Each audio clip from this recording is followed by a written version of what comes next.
Last Thanksgiving, my family decided it would be a good idea to have a wellness challenge to counteract the damage done by my Aunt Linda's triple cheese lasagna.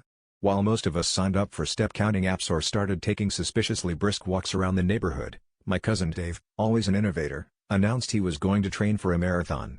He even bought himself a sweatband and a pair of those neon running shoes that look like they were designed by a committee of caffeinated parrots.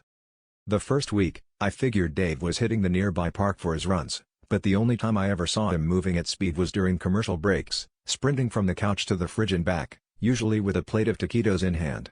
Interval training, he'd say, breathless, ketchup on his chin. You gotta keep the body guessing. By the end of the month, he'd mapped out the optimal path between the fridge and the couch, even installing a hydration station, a cooler of soda, halfway along the route. He started timing his laps, and family members were recruited as snack support to hand off chips and dip like water bottles at a real marathon. Things escalated when Dave printed out a race bib with the number 26.2 and taped it to his pajama shirt. He roped the rest of us into cheering him on every time he made the loop, and at the finish line, aka the recliner, he poured a can of Sprite over his head in victory. My uncle tried to intervene, but Dave claimed he was carbo-loading for performance, which apparently meant eating an entire pizza while jogging in place. Soon, other cousins joined in, and before we knew it, there was a full-blown living room marathon complete with lap counters, snack judges, and my grandma waving a checkered dish towel.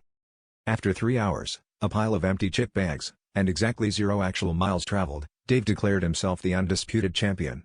He even made a little trophy out of a Pringles can and a plastic fork. Now, every family gathering, we honor his achievement. He holds the record for most snacks per mile, a title he says he'll defend, just as soon as he finds where he left his running shoes. Probably somewhere between the fridge and the couch.